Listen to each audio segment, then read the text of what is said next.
Shalom Bapak Ibu yang terkasih di dalam Tuhan, salam sejahtera, haleluya, puji Tuhan.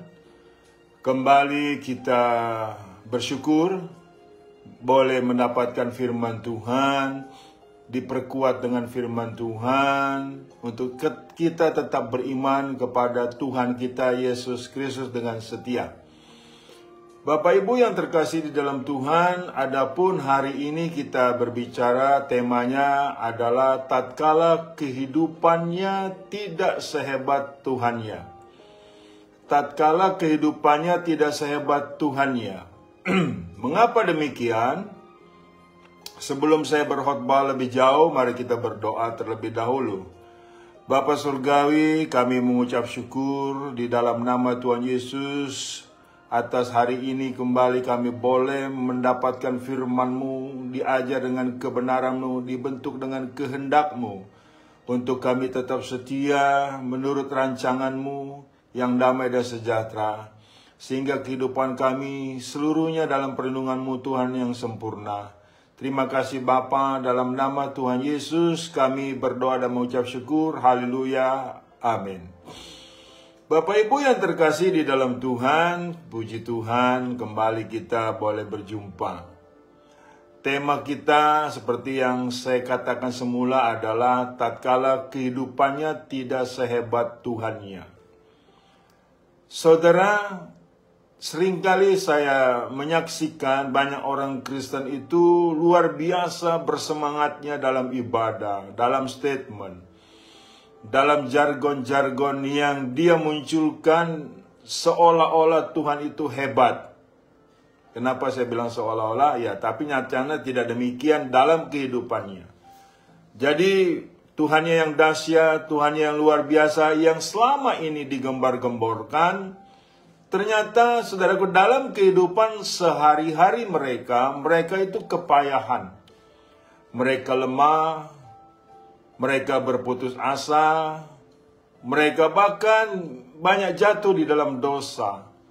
Mereka hidup dalam kenajisan. Sepertinya mereka tidak ada tuntunan terang dari firman Tuhan tersebut. Yang selama ini mereka katakan Tuhannya sungguh amat luar biasa. Sudah benar tentu ini ada yang salah saudaraku dalam hal ini. Kenapa demikian? Ya jelas. Kalau Tuhanmu hebat, kau pun harus hebat dalam hal kehidupanmu. Untuk sebagai representatif dari Tuhanmu yang hebat. Bukankah pada akhirnya nanti dicibiri sama orang-orang, saudaraku, Tuhanmu luar biasa, ternyata engkau hidup dalam dosa. Nah, itu kan bertolak belakang. Ini yang saya khawatirkan sebagai hamba Tuhan. Mengapa demikian kondisi dan keadaannya? Karena saudaraku sudah dipastikan itu mereka telah menyimpang dari kebenaran firman Tuhan. Tatkala mereka sudah menyimpang dari kebenaran firman Tuhan, itu mereka pasti hidup kepayahan Bapak Ibu. Pasti hidup dalam kekalahan dengan dosa dan kembali melakukan dosa dan kembali menjadi hamba dosa. Sehingga menyia-nyiakan anugerah Tuhan. Nah ini loh yang perlu Bapak Ibu hati-hati dalam hal ini. Sehingga pada akhirnya seperti babi kembali kepada kubangannya, seperti anjing kembali memakan muntahnya. Di sini saya ada mencatat beberapa hal yang mereka hidup dalam penyimpangan. Pertama, penyimpangan dalam hal tujuan beribadah. Penyimpangan dalam hal tujuan beribadah. Saya ambil dalam Roma 12 ayat 1 sampai 2. Roma 12 ayat 1. Karena itu saudara-saudara, demi kemurahan Allah, aku menasihatkan kamu supaya kamu mempersembahkan tubuhmu sebagai persembahan yang hidup, yang kudus, dan yang berkenan kepada Allah. Itu adalah ibadahmu yang sejati. Janganlah kamu menjadi serupa dengan dunia ini, tetapi berubahlah oleh pembaharuan budimu, sehingga kamu dapat membedakan manakah kehendak Allah, apa yang baik, yang berkenan kepada Allah, dan yang sempurna. Ibadah yang sejati adalah persembahkanlah tubuhmu sebagai persembahan yang hidup, yang kudus, yang berkenan kepada Allah. Ini saudaraku ibadah yang sejati. Jikalau Bapak Ibu sudah menyimpang dari ibadah yang sejati, percayalah Anda pasti jatuh dalam dosa. Pasti kalah dengan dosa. Nah, ini saudaraku tidak lagi sebagai pedoman hidup banyak orang Kristen. Mereka beribadah tapi hidup dalam kenajisan. Mereka beribadah tapi hidup dalam dosa. Bagaimana bisa terjadi engkau mengerti akan kehendak Allah yang baik, yang sempurna? Penyimpangan dalam hal beribadah itu fatal, Bapak Ibu. Ini sudah tidak digubris lagi oleh kebanyakan orang Kristen. Mereka berbuat najis, mereka seperti tidak tahu apa-apa, seperti tidak berdosa. Mereka berbuat dosa, saudaraku, seperti tidak pernah salah. Berbahaya sekali, saudaraku. Dan padahal mereka sudah dalam kuk perhambaan terhadap dosa. Dan bukan lagi hamba Tuhan. Ini perlu Bapak Ibu renungkan. Jikalau Bapak Ibu hidup dalam kenajisan, apa yang kau persembahkan kepada Tuhan? Pasti sudah menyimpang. Penyimpangan di dalam hal beribadah atau tujuan beribadah, ini tidak boleh, saudaraku. Ini tidak boleh. Supaya apa? Supaya kita tahu mana kehendak Allah, mana bukan. Dan tandasnya supaya kamu tidak ditipu oleh iblis yang menyamar sebagai malaikat cerang. Ibadah seringkali dipermainkan. Datang ke gereja hanya setor muka. Datang ke gereja hanya seolah-olah rohani, padahal hidupnya jauh dari kerohanian. Apakah ini kepura-puraan yang terus Bapak Ibu akan lakukan? Kalau kepura-puraan ini terus dilakukan, Tuhan tahu, saudaraku. Tuhan tahu, saudaraku. Kita tidak bisa bersembunyi di hadapan Tuhan. Di hadapan Tuhan semua telanjang, terbuka. Makanya untuk itu Bapak Ibu, kita harus kembali ke akidah fundamentalis nilai-nilai ibadah yang sebenarnya. Yaitu beribadah yang benar adalah mempersembahkan tubuh kita sebagai persembahan yang kudus yang berkenan kepada Tuhan. Itu ibadahmu yang sejati. Jangan ditukar dengan apapun. Apalagi ditukar dengan peraturan-peraturan manusia. Jikalau engkau mengabaikan nilai-nilai kekudusan dan lebih mengutamakan nilai-nilai kenajisan, silakan dicoba. Akan menghasilkan apa? Itulah makanya kehidupanmu tidak sehebat Tuhanmu. Karena engkau tidak bisa melihat Tuhan. Karena tidak suci hati di dalam dirimu. Matius 5 ayat 8 dikatakan, berbahagialah engkau yang suci hatinya, engkau dapat melihat Tuhan. Ini fakta Bapak Ibu. Jadi seringkali banyak orang Kristen seperti dibutakan mata rohaninya di dalam tingkah lakunya, dalam keseharian. Bukan mempermuliakan Tuhan, tetapi mempermalukan Tuhan. Yang kedua saudaraku, penyimpangan dalam hal tindakan beribadah. Penyimpangan dalam hal tindakan beribadah. Yesaya 30 ayat 1-3. Yesaya 30 ayat 1. Celakalah anak-anak pemberontak. Demikianlah firman Tuhan yang melaksanakan suatu rancangan yang bukan daripadaku, yang memasuki suatu persekutuan yang bukan oleh dorongan rohku, sehingga dosa mereka bertambah-tambah. Yang berangkat ke Mesir dengan tidak meminta keputusanku, untuk berlindung pada Firaun dan untuk berteduh di bawah naungan Mesir. Tetapi perlindungan Firaun akan memalukan kamu dan perteduhan di bawah naungan Mesir akan menodai kamu. Yang kedua itu saudaraku, tindakan penyimpangan dalam hal beribadah. Beribadah menyimpang dalam tindakan. Saudara, pada saat kita beribadah, datang bersekutu kepada Tuhan, harus ada tindakan lanjutan. Jikalau tindakan lanjutan tersebut menyimpang dari nilai-nilai persekutuan, itu adalah satu nilai dosa. Dan dianggap sebagai nilai tindakan pemberontakan. Ya jelas dong. Tindakan kita sudah salah. Dan dorongan untuk beribadah bukan karena dorongan dari Roh Kudus, tapi dari roh lain, sehingga membentuk atau menimbulkan tindakan-tindakan yang jahat, yang mana notabene itu seakan-akan benar. Ini tidak boleh. Banyak orang Kristen saya perhatikan sedemikian rupa. Ibadahnya, saudaraku, rajinnya tidak berkurang, tapi tindakan jahatnya bertambah. Wah, itu kacau sekali, saudaraku, dalam kehidupan ini. Nah, ini perlu kita ketahui, perlu kita sadari. Jikalau tindakanmu beribadah salah, selanjutnya mengambil tindakan berlindung kepada nilai-nilai duniawi, itu akan menghasilkan kebinasaan. Makanya engkau tidak bisa melihat kehebatan Tuhanmu. Dan kehidupanmu tidak sehebat Tuhanmu. Itu kenyataan fakta, Bapak Ibu. Sebab tindakan-tindakannya tidak terukur menurut kehendak Tuhan. Tapi tindakannya ngaco, menyimpang. Sehingga tujuan-tujuan ibadahnya juga otomatis.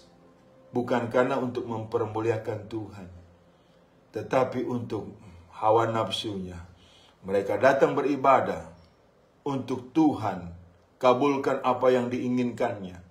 Sepertinya Tuhan ini jongos mereka. Nah, ini fatal, Bapak Ibu. Nilai penyimpangan tindakan beribadah yang salah itu kacau, Bapak Ibu. Itu akan menghasilkan pemberontakan kepada Tuhan. Dan Tuhan anggap itu tidak lagi mengandalkannya. Kalau kita tidak lagi mengandalkan Tuhan, saudaraku, berbahaya. Yeremia 17 ayat 5. Terkutuklah orang mengandalkan manusia, mengandalkan dirinya dan hatinya jauh daripada Tuhan. Ini jangan sampai terjadi atas nilai hidup kita. Datang beribadah kepada Tuhan, dan dalam kelakuan pun juga kondisinya tetap untuk Tuhan. Kolose 3:23, lakukanlah semata-mata untuk Tuhan. Iman tanpa perbuatan hakikatnya adalah mati. Jadi tindakanmu terukur dalam kerangka engkau beriman kepada Tuhan. Jadi tidak ada yang meleset. Tidak ada yang menyimpang dalam hal tersebut. Dan hidupmu selalu berkenan kepada Tuhan sampai matinya. Ini ibadah yang benar. Ini ibadah yang tidak menyimpang dalam tindakan. Jadi tindak tanduk kita adalah satu hasil dari nilai proses ibadah. Perlu Bapak Ibu ingat, kerajinanmu datang beribadah kepada Tuhan, itu nilai proses.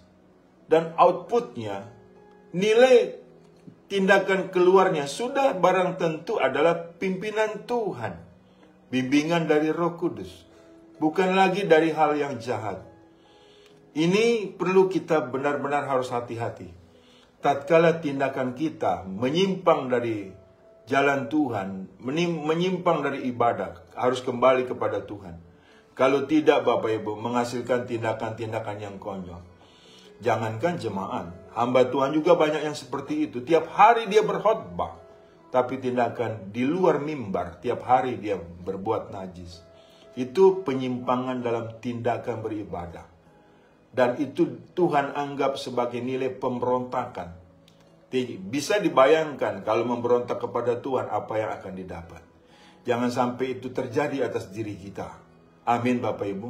Supaya kita paham tindakan-tindakan kita adalah hasil dari proses beribadah sekian sering, sekian lama sebagai orang beriman kepada Tuhan Yesus Kristus.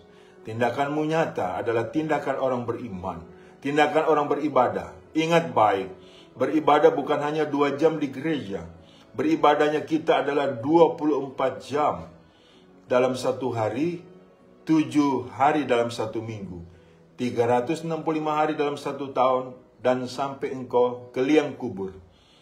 Itu baru berhenti beribadah. Disitulah engkau akan bersorak-sorai di alam sana bersama dengan Tuhan. Nah, ini penting. Jadi ukurlah tindakan-tindakanmu selalu, waspada. Apakah tindakanmu Tuhan berkenan atau sebaliknya? Jikalau Tuhan berkenan, lanjutkan. Jikalau Tuhan tidak berkenan, jangan dilanjutkan. Harus kembali kepada Tuhan, berbalik arah, metanoia. Yang ketiga, saudaraku. Yang ketiga penyimpangan dalam hal tuntunan beribadah. Penyimpangan dalam hal tuntunan beribadah itu fatal, Bapak Ibu. Juga fatal. Jadi tuntunannya dalam beribadah itu sudah menyimpang. Saya ambil dalam 2 Timotius pasal 3. 2 Timotius pasal 3 ayat 10. Demikian firman Tuhan sampai 17. Tetapi engkau telah mengikuti ajaranku, cara hidupku, pendirianku, imanku, kesabaranku, kasihku, dan ketekunanku. Engkau telah ikut menderita penganiayaan dan sengsara seperti yang telah ku derita di Antioquia dan Iconium dan di Listra. Semua penganiayaan itu ku derita dan Tuhan telah melepaskan aku daripadanya. Memang setiap orang yang mau hidup beribadah di dalam Yesus Kristus akan menderita aniaya. Sedangkan orang jahat dan penipu akan bertambah jahat, mereka menyesatkan dan disesatkan. Tetapi hendaklah engkau tetap berpegang pada kebenaran yang telah engkau terima dan engkau yakini, dengan selalu mengingat orang yang telah mengajarkannya kepadamu. Ingatlah juga bahwa dari kecil engkau sudah mengenal kitab suci yang dapat memberi hikmat kepadamu dan menuntun engkau kepada keselamatan oleh iman kepada Kristus Yesus. Segala tulisan yang diilhamkan Allah memang bermanfaat untuk mengajar, untuk menyatakan kesalahan, untuk memperbaiki kelakuan, dan untuk mendidik orang dalam kebenaran. Dengan demikian, tiap-tiap manusia kepunyaan Allah diperlengkapi dengan setiap perbuatan baik. Demikian firman Tuhan. Bapak Ibu, tatkala kita menyimpang dalam hal tuntunan beribadah, bukan lagi oleh karena firman Tuhan, tetapi oleh nilai-nilai ajaran dari manusia, kita dalam kondisi, saudaraku, keterkutukan. Makanya pedoman kita adalah firman Tuhan, Alkitab. Supaya kita tidak bisa disesatkan. Dan supaya kita tidak menjadi penyesat.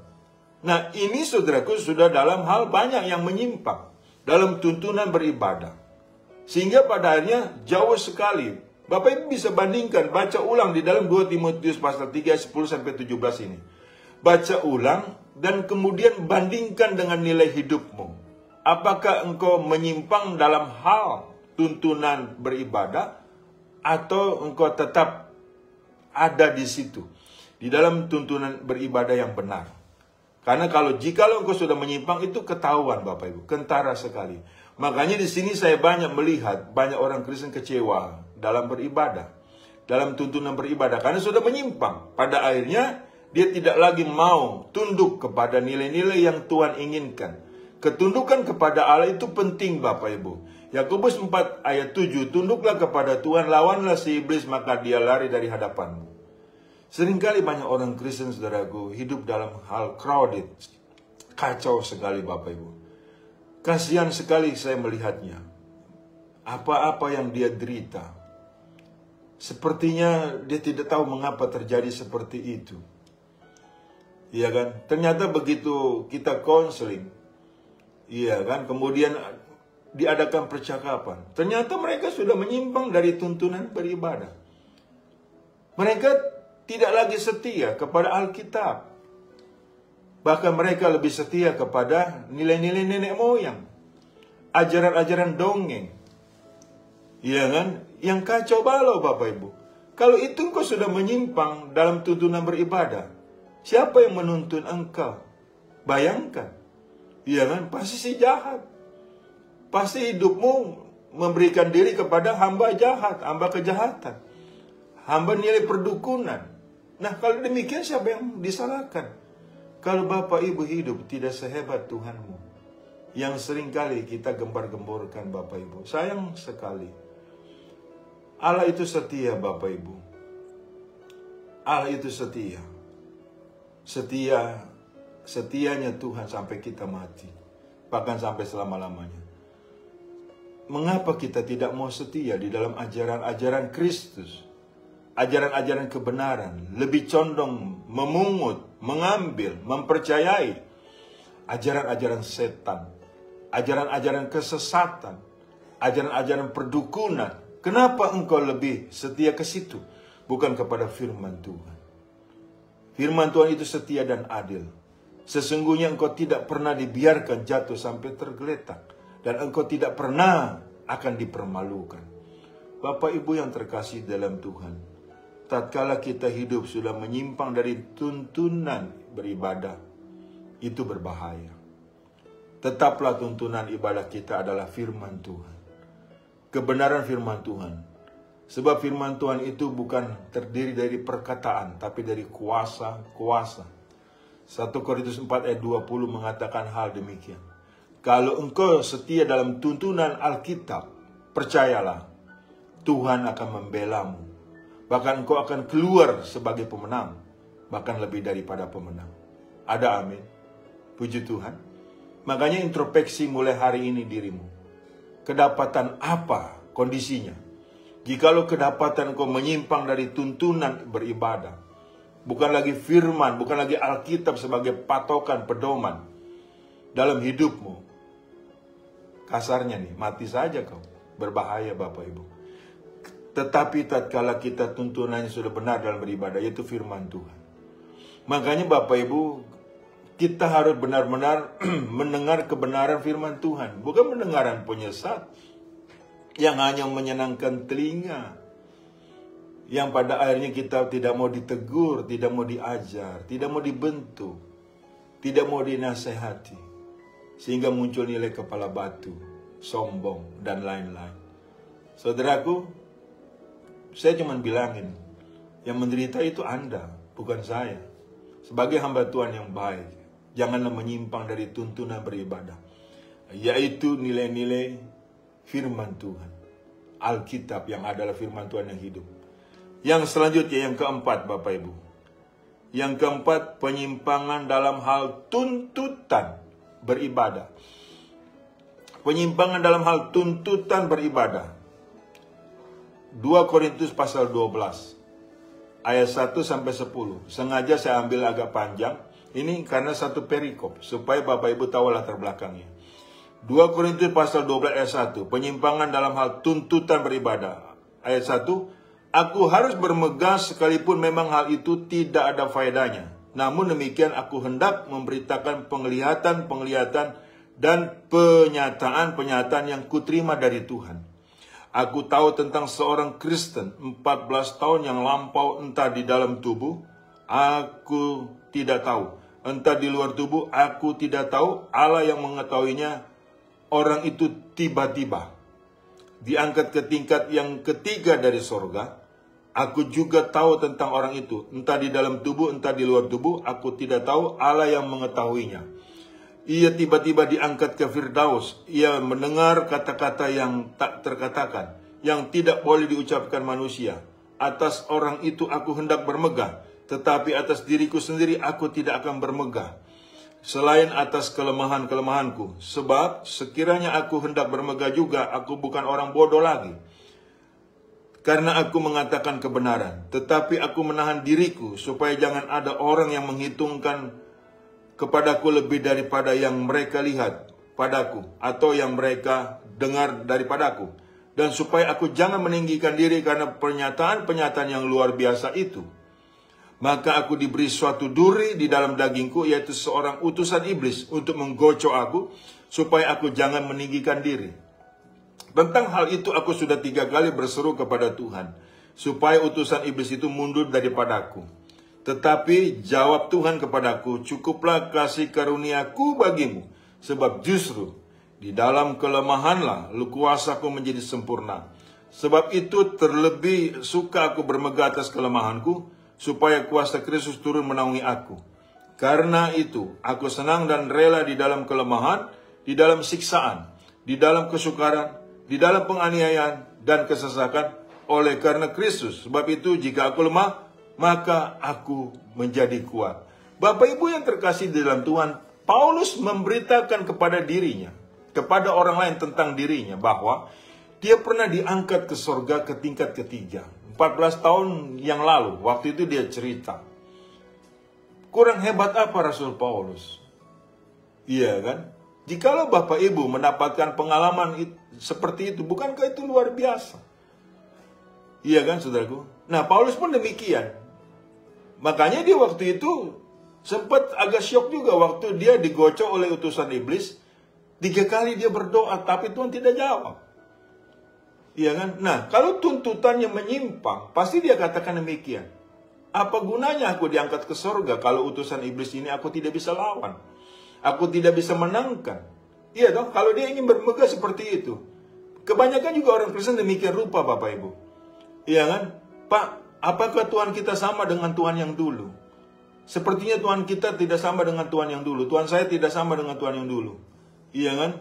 Dulu saya mau doa apa saja cepat dijawab. Sekarang terlambat dijawab. Seringkali terlambat dan seringkali malah tidak dijawab. Nah itu kan, kalau tuntutanmu beribadah menyimpang oleh karena kehendak kedaginganmu untuk dituruti saja, berbahaya itu. Paulus menyadari, dalam hal ini bukan aku tidak bermegah. Tetapi saudaraku, aku menyadari bahwa kasih karunia Tuhan itu tidak pernah meninggalkan aku. Karena waktu dia berdoa 3 kali. Saudaraku, kalau bagi Rasul Paulus, berdoa 3 kali itu tidak wajar. Bagi dia tidak wajar, Bapak Ibu. Itu dianggap berdoa yang bertele-tele. Ya, makanya Tuhan kasih tahu sama dia, tidak cukupkah kasih karuniaku bagimu? Di dalam kelemahanlah, di situ letak kesempurnaan kekuatanku. Puji Tuhan. Bapak Ibu yang terkasih di dalam Tuhan, seringkali kita ngambek, kecewa, dan tuntutan kita macam-macam. Seringkali juga saya ikuti perkembangan jemaat, Bapak Ibu. Begitu dahsyatnya dia bersaksi mendapatkan kesembuhan, mendapatkan berkat, bahkan dijumpai oleh Tuhan Yesus. Nah, tatkala dia dalam kondisi lemah, dia beranggapan bahwa Tuhannya sudah tidak lagi setia. Karena tuntutannya dalam doanya enggak dijawab oleh Tuhan. Hari ini saya memperingatkan kepada kita sekalian. Doa yang tidak dijawab bukan berarti Tuhan undur dari kita. Anugerah Tuhan Bapak Ibu melekat sepanjang hidup kita. Jikalau kita bertanggung jawab di dalamnya. Paulus pun demikian. Jadi kalau kita bermegah, bermegah atas nama Tuhan. Bukan atas nama diri kita. Sebab kalau kita bermegah atas nama diri kita, nanti akan diuji, Bapak Ibu. Akan diuji. Saya punya teman demikian kondisinya. Dia selalu bercerita Tuhan itu dahsyat luar biasa dalam pelayanannya. Dia itu selalu dipakai oleh Tuhan.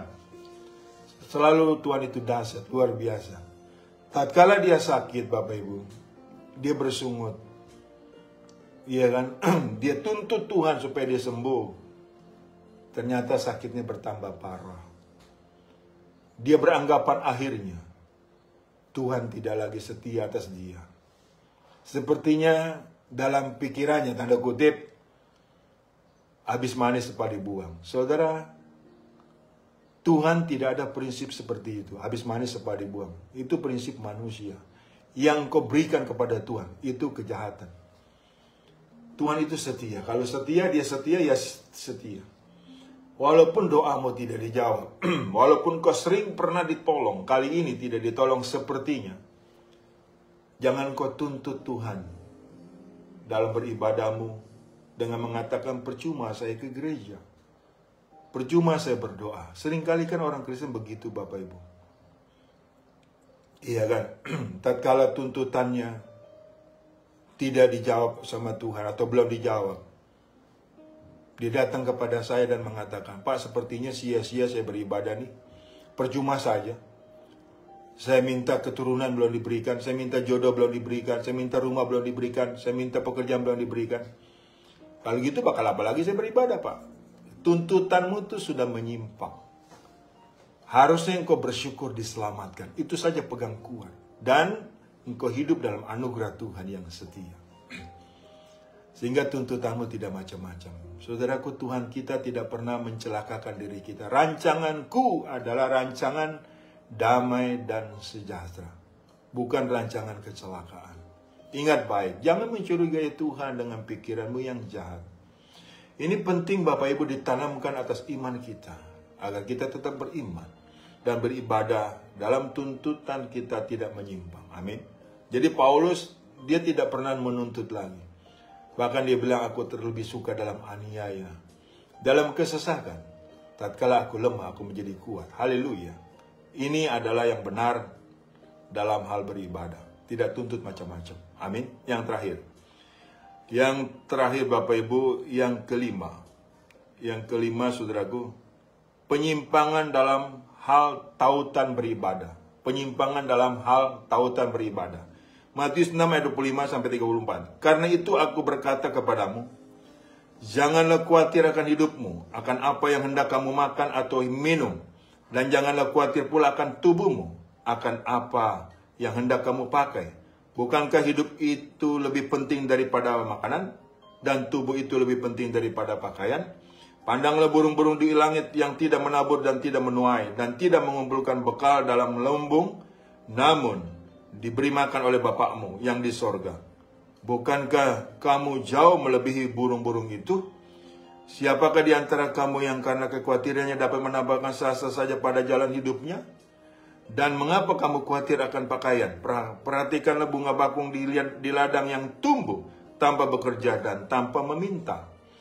Namun aku berkata kepadamu, Salomo dalam segala kemegahannya pun tidak berpakaian seindah salah satu dari bunga itu. Jadi jika demikian Allah mendandani rumput di ladang, yang hari ini ada dan besok dibuang ke dalam api, tidakkah ia akan terlebih lagi mendandani kamu, hai orang yang kurang percaya? Sebab itu janganlah kamu khawatir dan berkata, apakah yang akan kami makan? Apakah yang akan kami minum? Apakah yang akan kami pakai? Semuanya itu dicari bangsa-bangsa yang tidak mengenal Allah. Akan tetapi Bapakmu yang di sorga tahu bahwa kamu memerlukan semuanya itu. Tetapi carilah lebih dahulu kerajaan Allah beserta kebenarannya, dan maka semuanya itu akan ditambahkan kepadamu. Sebab itu janganlah kamu khawatir akan hari esok, karena hari besok mempunyai kesusahan sendiri.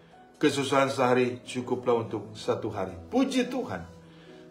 Saudaraku yang terkasih dalam Tuhan, kenapa engkau khawatir akan sandang papan panganmu? Karena engkau menyimpang dalam tautan. Harusnya carilah lebih dahulu kerajaan Allah dan kebenarannya. Itu tautannya, itu kaitannya Bapak Ibu. Kalau menyimpang dalam hal itu, yaitu misalnya mencari tambahan-tambahannya saja, ke gereja mencari tambahan, ke gereja mencari berkat-berkat duniawi, ke gereja hanya mencari nilai-nilai yang kau inginkan, itu salah, itu kau balik saudaraku, tidak bisa seperti itu. Tautan ini jangan sampai dibulak-dibalik, jangan sampai salah atau bahkan dihilangkan, sehingga mencari kerajaan Allah dan beserta kebenarannya diabaikan. Ya pantas engkau hidup khawatir, dan Tuhanmu dan hidupmu tidak sehebat Tuhanmu. Ya jelas Bapak Ibu, jelas sekali. Kalau engkau mau tahu kehebatan Tuhanmu dalam hidupmu, atau kalau engkau mau merasakan kehidupanmu sama hebatnya dengan Tuhanmu, carilah lebih dahulu kerajaan Allah dan beserta kebenarannya. Sehingga nilai kekhawatiran itu Bapak Ibu hilang. Dan kepercayaan kepada pemeliharaan Tuhan Yesus itu bertambah kuat, bertambah kokoh, bertambah teguh saudaraku. Dan tidak menyimpang ke kiri maupun ke kanan. Saya melihat kondisinya seperti itu. Kalau banyak jemaat yang telah menyimpang dari tautannya, seharusnya mencari kerajaan Allah dan beserta kebenaran, ini diabaikan. Pasti engkau khawatir. Karena engkau sebetulnya sudah melepaskan andalanmu kepada Tuhan. Kalau engkau sudah melepaskan andalanmu kepada Tuhan, bisa dibayangkan hidupmu siapa yang kau andalkan? Dukun, orang pintar, iya kan? Dongeng-dongeng dari nenek moyang. Akhirnya khawatir, takut, putus asa, stres, sakit, mati, binasa. Janganlah kita hidup seperti itu Bapak Ibu. Pagi ini firman Tuhan berkata keras bagi setiap kita. Tidak apa-apa. Kalau kita mau diajar, mau ditegur, itu baik adanya. Karena nyatanya, memang kondisinya Bapak Ibu, banyak jemaat sudah mengadakan penyimpangan-penyimpangan dalam hal tautan ini. Sehingga pada akhirnya, Tuhannya yang hebat, yang digembar-gemborkan, tidak nyata dalam kehidupannya. Bukannya Tuhan yang kurang hebat. Kehidupanmu yang sudah menyimpang dalam hal beribadah. Ini sangat mengerikan. Sebagai hamba Tuhan, kembali Bapak Ibu, saya ingatkan, harus kembali kita ke jalan Tuhan, ke jalan kebenarannya. Kita adalah milik Kristus. Kita adalah biji mata Tuhan. Pegang kuat itu. Dan andalan kita adalah andalan kepada Tuhan Yesus. Percayalah, kehidupanmu akan sesuai dengan kehebatan Tuhanmu. Haleluya. Ada amin. Puji Tuhan. Tuhan Yesus memberkati. Sukses selalu. Saya berdoa untuk kita sekalian. Terpujilah namamu ya Tuhan. Hamba sudah menyampaikan isi hatimu yang untuk disampaikan kepada kami sekalian. Agar kami tidak mengadakan penyimpangan-penyimpangan di dalam hidup kami terhadap jalan-jalan Tuhan. Terhadap beribadah. Tujuan kami beribadah adalah untuk menyenangkan Tuhan dan mempermuliakan Tuhan. Untuk mempersembahkan tubuh kami sebagai persembahan yang hidup, yang kudus, yang berkenan kepada Tuhan. Sehingga kami tetap di dalam terang Tuhan. Kaki kami berjalan tidak terantuk. Karena firman-Mu pelita bagi kaki kami dan terang bagi jalan kami. Terima kasih Bapa. Firman-Mu tidak pernah kembali dengan sia-sia. Berkati dimanapun jemaat berada. Berkati mereka ya Tuhan, lindungi dengan kesempurnaan kuasa-Mu. Terima kasih Bapa, dalam nama Tuhan Yesus aku sudah berdoa mengucap syukur. Haleluya. Amin. Bapak Ibu yang terkasih dalam Tuhan, terimalah berkat dari Allah Bapa. Di dalam cinta kasih Tuhan kita Yesus Kristus dan di dalam persekutuan dengan Roh Kudus yang selalu menyertai kita. Mulai dari saat ini sampai Maranatha, Tuhan datang kali yang kedua menjemput kita dalam kemuliaannya dan kita pun layak menerima kemuliaan Tuhan dari kekal sampai kekal. Tuhan Yesus memberkati. Haleluya. Shalom.